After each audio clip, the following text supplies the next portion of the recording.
군산시가 추진한 새만금 태양광 사업을 둘러싼 비리 의혹 수사가 급물살을 타고 있습니다.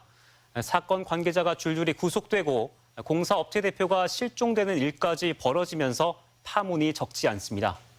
검찰은 신재생에너지 사업 전반으로 수사를 확대하는 분위기인데 어쩌다 이 지경까지 오게 된 건지 조수영 기자가 그 내막을 들여다봤습니다. 지난 2019년 문재인 정부가 쏘아올린 새만금 태양광 사업 규모는 무려 2.4기가와트에 달합니다. 원전 2기를 합친 것보다 많은 전력을 만들어내겠다는 구상이었습니다. 하지만 공사가 끝난 건 전체의 8분의 1에 해당하는 육상 태양광 300메가와트뿐.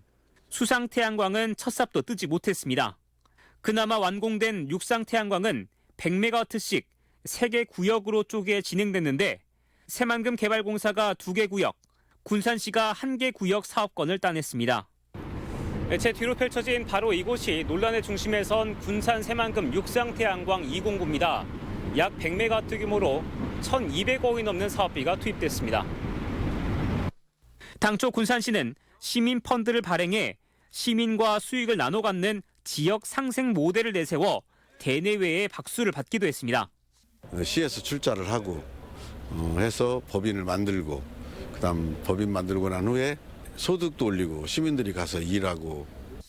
하지만 원래 목적과 달리 펀드 발행은 무산됐고 상업 운전에 들어간 지 1년여 만인 지난해 감사원 감사로 따가운 눈초리가 시작됩니다. 도마에 오른 건 1,000억대 사업의 업체 선정 과정. 지역을 거점으로 활동하는 업체 2곳을 시공업체로 선정하면서 특혜를 줬다는 게 감사원 판단입니다. 태양광 발전 설비 설계를 맡은 업체를 선정하면서 실은 설계 실적조차 없는 업체들을 선정해 법을 어겼다는 게 발단. 과정을 살펴봤더니 입찰 참가 자격을 의도적으로 낮췄고 덕분에 업체 2곳이 선정될 수 있었다고 지적하고 있습니다. 의도적으로 특혜를 준 정황은 이뿐만이 아닙니다. 당초 계약 체결을 위한 협상 과정에서 업체 2곳에게 부여된 협상 기간은 25일. 군산시는 그런데 정부 지침을 무시하고 무려 129일 동안 무기한 협상을 진행한 겁니다. 1,000억대 자금 조달에 필요한 연대 보증 요건조차 충족되지 않은 업체들이어서 금융기관과 마찰이 불가피했고 결국 대출 기관을 바꾸는 총극을 벌인 겁니다. 그러다 보니까 시간이 길어졌어요. 농협은 설득이 안 됐나 봐요, 그래서. 그런 것 같습니다. 그러니까 농협이 이제 더 이상 안 겠다.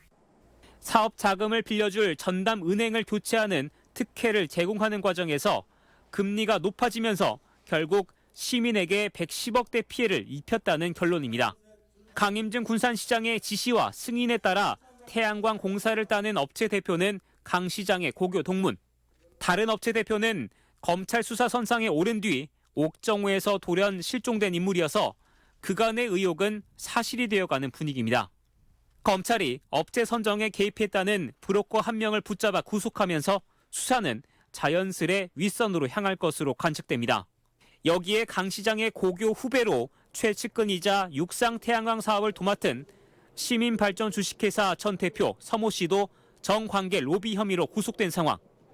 결국 문재인 정부 재생에너지 사업 추진 과정 전반으로 사건이 비화되지 않겠느냐.